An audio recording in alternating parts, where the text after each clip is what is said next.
Joanne Boda with Leap Training and Coaching, and today we're going to talk about one of our generational leadership areas known as the veterans. We're going to look at when were they born, what was it that defined them. So hang on, here we go. All right, here we are. We're going to talk about veterans who were born between the years of 1922 and 1943. Now, this is a generation that I actually knew because my grandparents and parents were born in this veterans period.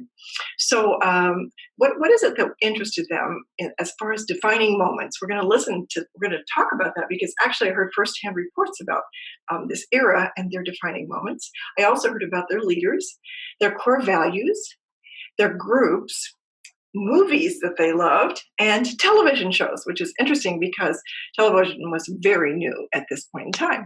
So let's go back to defining moments. First of all, the Great Depression. That was huge. And I'll tell you why. My grandparents and parents both talked a lot about the values that they have now and at that point after living through the Great Depression and how they regarded money and things that they owned and other people who lived through the Great Depression as well. They also lived through World War II. My father was actually in World War II. And so all the things that they learned from World War II and all the things that people who even stayed at home did to contribute to the World War II fight and in order to support the troops and the efforts. Lindbergh was a very important person because, as you know, he flew 33 hours across the ocean from New York to Paris.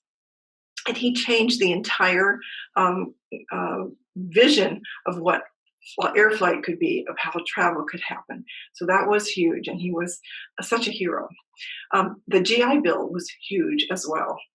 Now, leaders that they appreciated, they talked about Franklin Delano Roosevelt a great deal. So FDR was responsible for bringing this country out of the Great Depression, and he made some very bold moves. And so, of course, he was very respected and loved by people from this era. Harry Truman was another president who they highly regarded.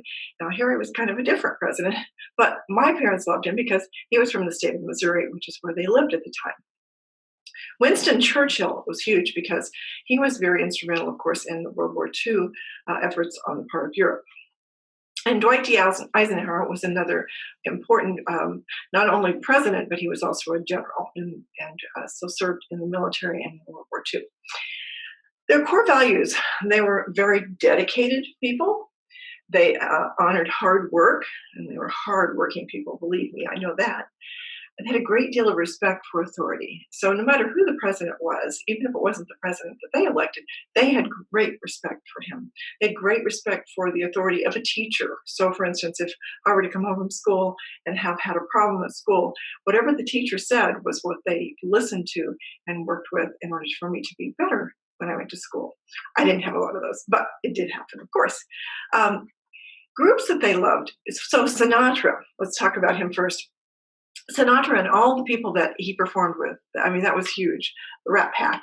And he was a wonderful talent. And of course, he could be in movies and television shows. So they got to really learn who he was and see him a lot, okay? Nat King Cole, who changed the face of jazz and blues and so many things. Ink Spots was a little later in that time frame of those veterans. And then movies that they love. Now, White Christmas is one that's become a classic, but it was an early on movie. You might see it in color now, but my parents and grandparents only saw it in black and white. Casablanca and John Wayne. Any movie that John Wayne was in was huge because John Wayne was the hero, male, strong, always doing the right thing sort of guy. So they love John Wayne. Television shows. Now remember, news shows became very important because in order to get news prior to TV, my family talked about sitting around a radio and listening to a radio. Now, a radio wasn't a little tiny thing like we have today. A radio was a giant piece of furniture that they sat in front of. So when we flipped over to TV, not only did they sit in front of a large piece of furniture, but it had a TV in it. They could actually see the people and see the reporting on the news. The Ed Sullivan Show was called Show of Shows. That was on, I think it was every Sunday evening when I was a kid.